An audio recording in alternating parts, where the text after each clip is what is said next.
अस्सलाम वालेकुम जी, मेरा नाम डॉक्टर अता है।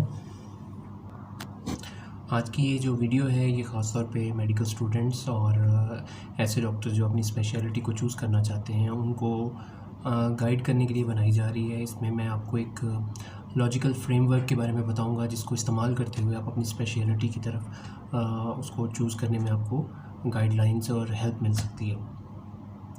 सबसे पहले टॉपिक से जाने से पहले मैं आपसे रिक्वेस्ट करूंगा कि मेरे इस यूट्यूब चैनल को सब्सक्राइब करें और लाइक करें अगर आपको ये वीडियो पसंद आए, और वीडियो को एंड तक देखिएगा ताकि आपको जितने भी आपके इश्यूज़ हैं स्पेशलिटी के हवाले से वो आप उसमें आपको हेल्प हो सके। So let's go towards the topic. कौन सी चीज़ें हैं जो हमारी स्पेशलिटी को चूज़ करने में, या वो फैक्टर्स हैं जो हमारे स्पेशलिटी की डिसीजन लेने में असरअंदाज होती हैं। इसमें सबसे इम्पोर्टेंट जो सबसे पहले जो चीज़ अक्सर लोग अगर हम देखें जो आती है वो है कंपनसेशन, या जो आप इनकम हमारी जो स्पेशलिटी जनरेट करके देती है उसके बारे में हमारी सबसे पहली सोच आती है कि ये स्पेशलिटी जो है मुझे कितनी इनकम जनरेट दे सकती है। इसके as a primary factor use करना मैं इसके हक़ में तो नहीं हूँ, लेकिन क्योंकि आजकल हमारे पास फॉरेन मेडिकल ग्रेजुएट्स जो और साथ में जो हमारे प्राइवेट मेडिकल कॉलेजेस के स्टूडेंट्स हैं उनके माइंड में ये चीज़ बड़ी इंपॉर्टेंट और हिट होती है उनको कि क्योंकि they have invested a lot for their education, so उनके माइंड में ये ख्याल आता है और आना भी चाहिए। लेकिन मेरी रिक्वेस्ट यही होगी कि स्पेशलिटी डिसीजन लेते हुए आप इस फैक्टर को ज़रा साइड पे रखें, क्योंकि अल्टीमेटली जो भी स्पेशलिटी आप चूज़ करेंगे उसमें इंशाल्लाह आप इतनी इनकम जनरेट कर देंगे कि वो बाकी स्पेशलिटीज़ में इतना कोई मेजर डिफरेंस इनकम में नहीं आता। हाँ, कुछ स्पेशलिटीज़ में अर्निंग ज़्यादा है, लेकिन again the difference is not that significant. इसके अलावा और बहुत सी चीज़ें हैं जिसको आपको देखना चाहिए डिसीजन लेते हुए, और उसमें वर्क लाइफ बैलेंस है, आपका अपनी पर्सनैलिटी टाइप है कि आप अपनी पेशेंट्स के साथ कैसा इंटरेक्शन रखते हैं, कोलीग्स आपकी डिसीजन में असरअंदाज होते हैं, आपकी जो कम्पेटिटिवनेस है, किस सब्जेक्ट में आप इंटरेस्ट ज़्यादा ले रहे हैं। और इसके अलावा जो बड़ी इंपॉर्टेंट चीज़ है वो ये है कि क्या आप उस स्पेशलिटी को सारी ज़िंदगी लेकर अपने साथ चल सकते हैं। ये भी एक बड़ा इंपॉर्टेंट फैक्टर होता है जो डिसीजन लेने में हेल्प करता है। एक स्टडी हुई थी अमेरिका में 2018 के अंदर, जिसमें मेडिकल स्टूडेंट्स की लाइफ में उन्होंने देखा कि क्या उन्होंने डिसीजन ली थी at the time of their life when they started the medical education। लेकिन more than 75% of the students ने अपनी स्पेशलिटी, जब वो अपनी हाउस जॉब और रेजिडेंसी में आए तो उन्होंने अपनी स्पेशलिटी जो डिसाइड की थी वो अल्टीमेटली चेंज कर ली। ये चीज़ जो है वो आपको देखनी पड़ेगी कि जो आप लाइक कर रहे हैं हो सकता है अल्टीमेटली वो आपको जब आप रेजिडेंसी वाली टाइम में या हाउस जॉब में पहुंचे तो आपको पता चले कि ये चीज़ तो बिल्कुल ही डिफरेंट थी, मैंने ये डिसीजन गलत लिया है। कौन सी चीज़ें हैं जिसको आपको देखना चाहिए, उस लॉजिकल फ्रेमवर्क की तरफ चलते हैं। Let's start.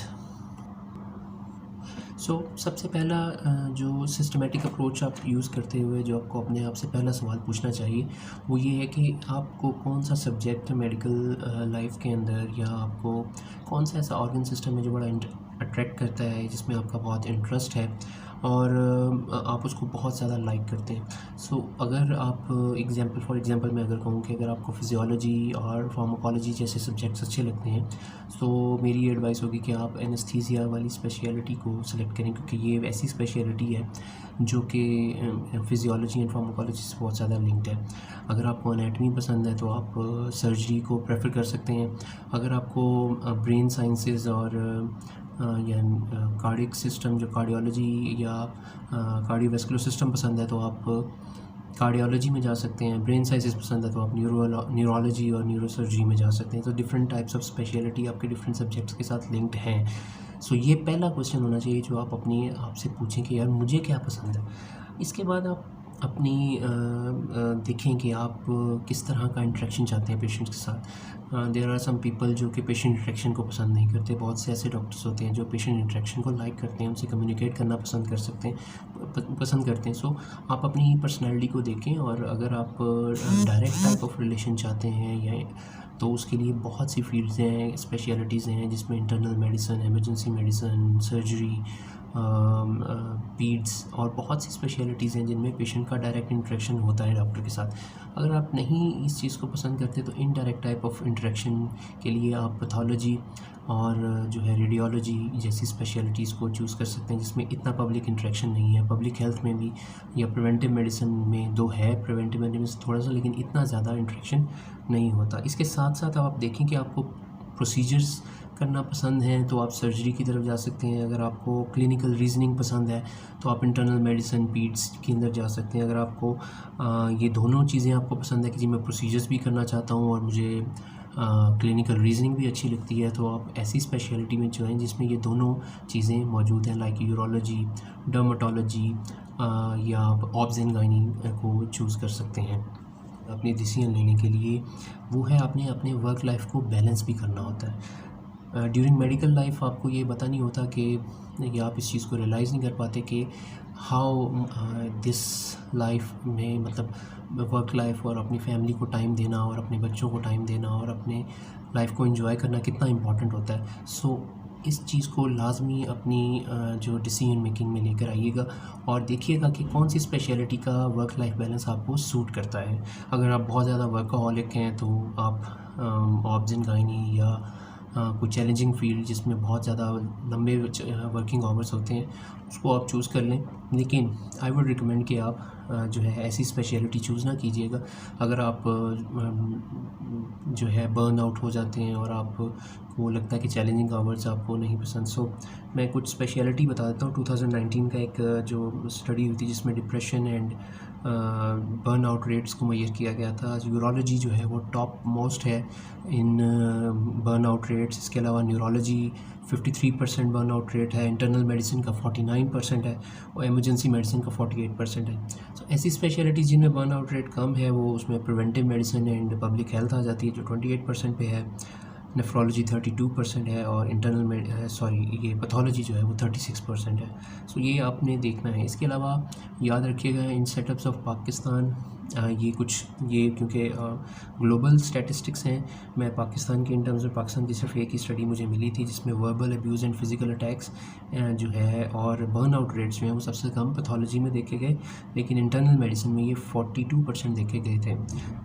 सो ये वाले फैक्टर्स आप साथ में ज़रूर देखें। ऐसी स्पेशलिटी अगर आपको bureaucratic task like charting and paper work पसंद नहीं है या आप कंप्यूटर, आजकल तो कंप्यूटर इतना ज़्यादा नहीं आ रहा, लेकिन globally computer use in medicine बहुत ज़्यादा हो चुका हुआ है और इस वजह से कुछ डॉक्टर्स को ये चीज़ें पसंद नहीं होती। इस चीज़ को भी आप मद्देनज़र लाजमी रखें। एक और बड़ी इंपॉर्टेंट चीज़ होती है जिसको हम कहते हैं पेशेंट की आउटकम।